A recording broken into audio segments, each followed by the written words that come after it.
former Senator Fred Thompson is already hitting an 11-day bus tour across South Carolina. It will be his first test in the South. Fred Thompson joins us now from Greenville, South Carolina this morning. Thanks so much for being with us. Thank you very much. Good to be with you. Tell us why you're in New Hampshire, why you're not in New Hampshire and actually in South Carolina on the day of the New Hampshire primary. Yeah, well, it was all about getting out of Iowa with a ticket to come to South Carolina for me. We have not spent very much time or money in New Hampshire. We went up there for the 2 debates that they had over the weekend. But it's all been about getting to South Carolina and then going from there. As you know, on February 5th, there are a lot of southern and western states that will be in play, and that's what we're concentrating on. So are you conceding that you're probably not going to do very well in New Hampshire? No. I think that's a pretty clear cut there. I swapped the snow for the mild temperatures, and we're off and running down here. We're going to be on a tour going all across the state, getting reacquainted with a lot of people we already know here in South Carolina. It's home territory. Well, no one can blame you for trying to get to the better weather. Let's talk a little bit about some of the issues. We heard President Bush yesterday speak and talk for one of the first times recently of the growing economic concerns. We're talking about rising oil prices, the home heating and the oil problems, as well as the mortgage problems and a weakening job market. What is the first thing that you would do to get the economy back on track to avoid and try to tamp down some of this recession talk? I think they've got to look at a stimulus package possibility for the economy. It's not just the subprime market. It's poured over into the general housing market. People are having great difficulty in selling their homes or refinancing. That's poured over into the credit market, and it's showing up in automobile sales. It's showing up in credit card rates and things like that. So I think consideration needs to be given for a tax cut on the bottom 10% rate that would last for 1 year and have those checks go directly to those people, somewhat like we did in 2001, in order to make sure that this downturn doesn't turn into a recession. You've also talked a lot about Social Security, a little bit more than some of the other GOP candidates. You would want to allow people to set up an individual retirement account, and the government would then match that. Why do you think that's the solution? Yes, as far as Social Security is concerned, yes, Social Security is going bankrupt. No one wants to talk about it, but we're working through the so-called Social Security surplus. We're spending it as we speak, and pretty soon that'll be in a deficit, and with the retirement of the baby boomers and so forth, we're simply going to lose what we have there. So we need to do some common sense things to save it. One is individual retirement accounts. Let people save more during their working years for their own retirement.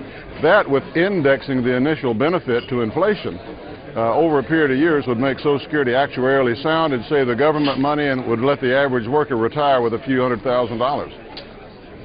Would that be to supplement or eventually replace Social Security checks that people have been accustomed to getting?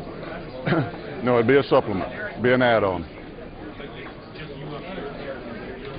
All right, let's talk a little bit about immigration as well. It was a huge topic at the debates over the weekend, and some brought up the point that a lot of the GOP candidates have been holding up Ronald Reagan and saying, look, I'm the new Reagan, yet he was really the one president who did give blanket amnesty as a possible solution to the immigration problems back in the 80s. How would you take a look and tackle the crisis that has only grown since then when it comes to the number of illegals living here? Yeah, I had a difficult time understanding what some of my colleagues were saying about that. It was like, well, Reagan did amnesty, implying that amnesty is okay, but we're not for amnesty. So I'm not sure what their point was there about Ronald Reagan.